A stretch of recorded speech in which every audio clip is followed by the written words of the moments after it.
बार का विषय है कुपोषण। तो कुपोषण से बचने के लिए हमें अपने भोजन में क्या क्या पोषक तत्व लेना है। हमारे विद्यालय आपदा कमेटी के बच्चे सभी पोषक तत्व के बारे में विस्तार से बताएंगे। धन्यवाद। कार्बोहाइड्रेट में मैं कविता कहना चाहती हूँ। गेहूँ, चावल, आलू, मक्का की सेवन तो इनका पक्का कार्बोहाइड्रेट के है भंडार, मिलती है ऊर्जा अपार। धन्यवाद। बात सोचते मंत्री मैं आप लोगों के सामने वजन के बारे में कविता कहना चाहता हूँ कि अंडा, घी, दूध, मक्खन, मांस इनमें होता वसा का वास, भोजन में इनके सेवन से मिलती ऊर्जा हमको वास। धन्यवाद।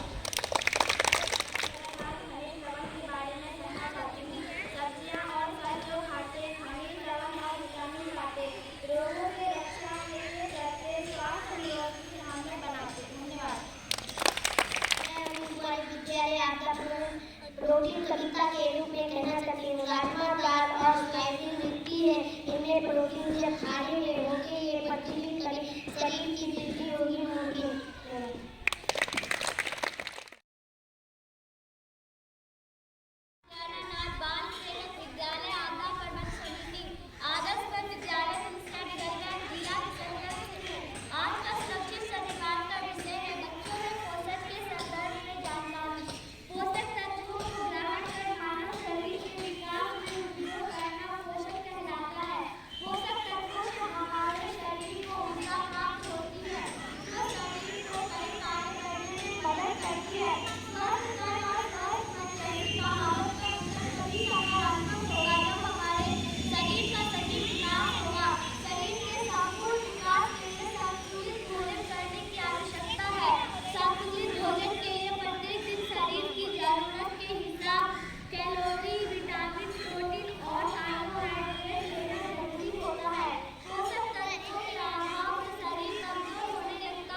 शरीर के लिए आवश्यक संतुलित आहार समय तक नहीं मिले वो कुपोषण कहा जाता है।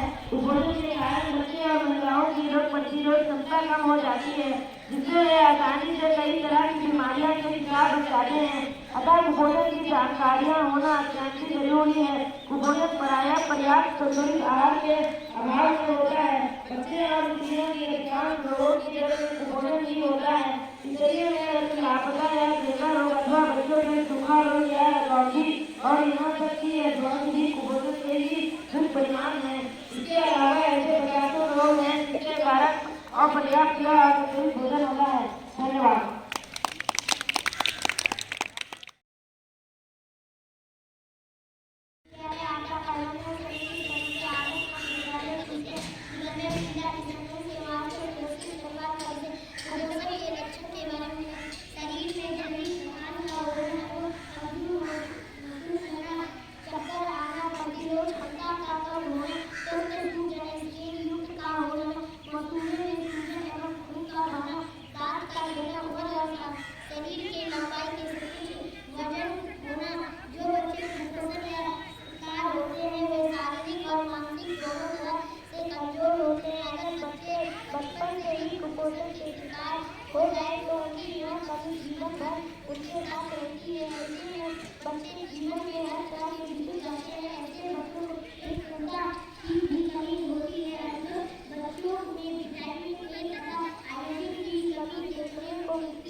पोषण जो उचित मिलेगा, बच्चा भी स्वस्थ रहेगा। कैसे देना है आहार, समझा रहा हूँ बार बार। बच्चा जो स्वच्छ बनेगा, घर का वो नाम करेगा। सुन लो मेरी यह बात, समझा रहा हूँ बार बार।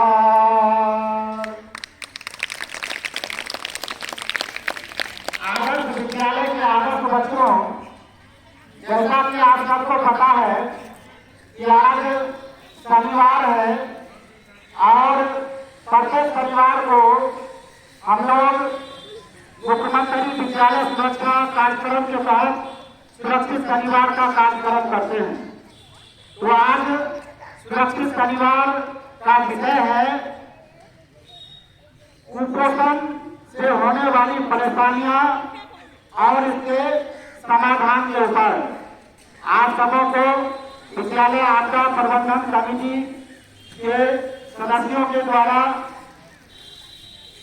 पोषण के बारे में बताया गया।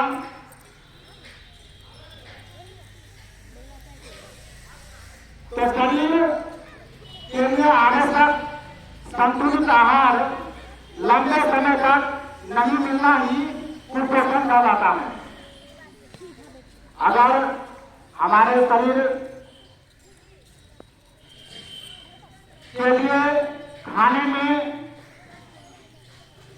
जो पोषक तत्व मिलनी चाहिए, अगर हम उसमें कमी करते हैं, पोषक तत्व शरीर को नहीं मिलता है और यह लंबे समय तक अगर इसकी कमी होती जाती है तो हम कुपोषण के शिकार हो जाते हैं।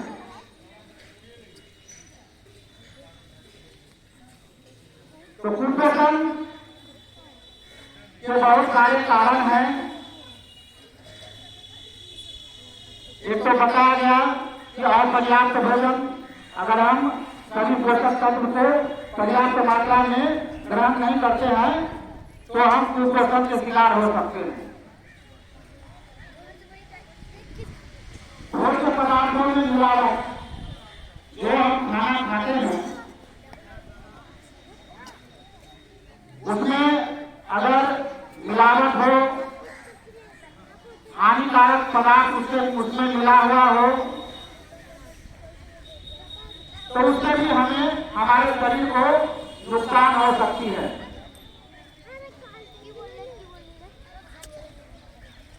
जनसंख्या वृद्धि भी इसका कारण है। जनसंख्या अधिक जब हो जाता है, जनसंख्या अधिक होने के कारण हमें जो है भोजन में पोषक तत्व का अभाव हो जाता है, पोषक तत्व नहीं मिल पाता है। ऐसा गरीबी के कारण होता है। और एक बात, अति पोषण के कारण भी कुपोषण हो सकता है। अगर हम आवश्यकता से अधिक जो भोजन का करने का जो एक दिन में कैलोरी है, अगर हम उससे भी बहुत ज्यादा लेते हैं तो इसमें भी हम कुपोषण का शिकार हो सकते हैं। गरीबी कहा गया ना कि गरीबी के कारण भी जो है हम सही से पोषक तत्व ग्रहण नहीं कर पाते हैं, तो इससे भी हम कुपोषण का शिकार हो सकते हैं। अनुपयुक्त भोजन, अनुपयुक्त भोजन मतलब बाजार का सामान हम ज्यादा खाते हैं, फास्ट फूड खाते हैं ना आप लोग। तो फास्ट फूड खाने से बचना है।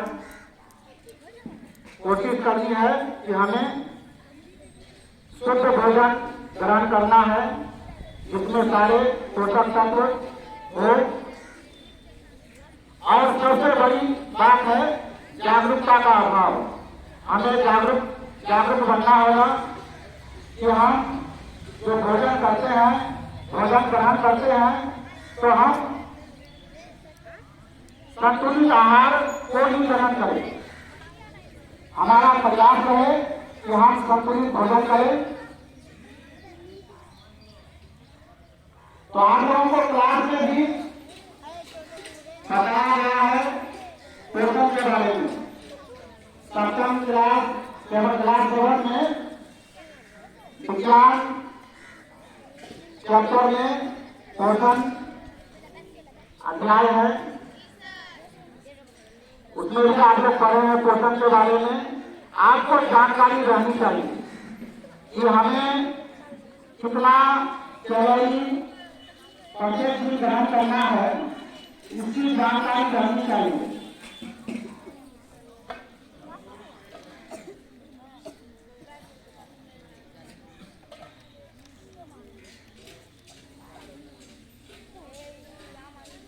जैसे 13 से 15 वर्ष का अगर लड़का है, अगर उसका वजन 47 से 48 kg हो, तो उन्हें 2450 कैलोरी लेना है। और प्रोटीन में 70 ग्राम प्रोटीन ग्रहण करना है, आटा में 22 ग्राम। अगर 13 से 15 वर्ष की लड़की है, छात्रा है, अगर उसका वजन 40 से 47 kg है, तो उन्हें ऊर्जा में चाहिए 2060 कैलोरी और प्रोटीन 55 ग्राम चाहिए, आटा 22 ग्राम चाहिए। तो आपके किताब में गांठ बनी हुई होगी कि हमें पोषक तत्वों में कितना क्या लेना है, इसका ध्यान रखना है।